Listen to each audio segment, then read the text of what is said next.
So today guys is we're going to review the Rosy Flash 150 if ito na ba yung motor na para sa'yo.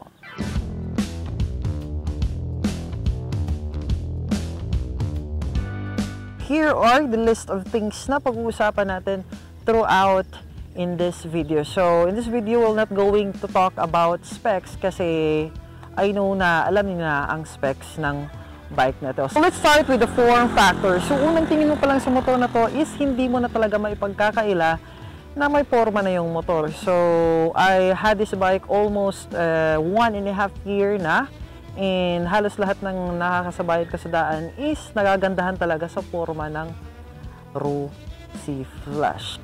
Well, ang Rosy Flash ay hindi lang naman puro forma kasi it is packed with features sa kanyang murang presyo. Like LED na ang kanyang mga ilaw, fuel injected na siya, and 150cc na ang kanyang displacement sa kanyang murang presyo. Pero speaking of presyo, we're going to talk that one later on this video.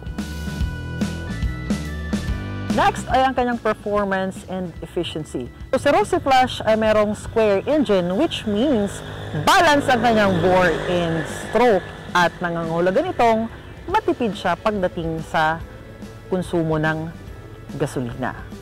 Ang claim ng manufacturer ay umaabot ng 45 kilometers bawat litro. Pero in my case and in my experience, nag-average lang siya ng 40 kilometers per liter. Pero hindi na yun masama sa isang 150cc na motor. At sa usapang performance, of course, hindi talaga mawawala ang top speed. So, pagdating sa top speed, ang na-top speed ko sa motor na to is only 114 kph. Yes, hindi siya mabilis, makupad siya. Kasi, you know, 2 valves lang si Rosy Flash. And hindi mo talaga makukompare siya sa mga 4 valves na 150cc. Pero kung gusto mo lang naman na mabilis na bike is bumili ka na lang ng liter bike. And, or else, tanungin mo si Mac Rider kung ano yung setup niya doon sa blown na Rosy Flash na naninibak ng rider. So kung exclusivity naman ang hanap mo, well, ito na yung motor na para sa'yo kasi bihira ka lang makakita nito sa daan. So para ka na ring naka-limited edition.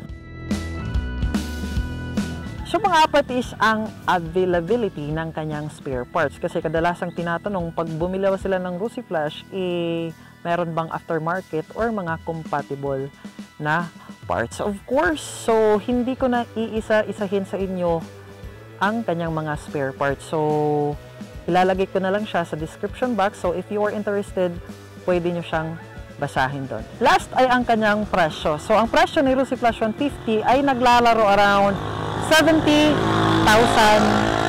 pesos. So, sa 70,000 pesos, meron ka ng fuel injected na bike, all LED ang kanyang mga ilaw, maporma na siya, and 150cc na ang kanyang displacement. So kung nakatulong tong video na to, please subscribe and don't forget to leave a like. So with that being said, see you in my next video.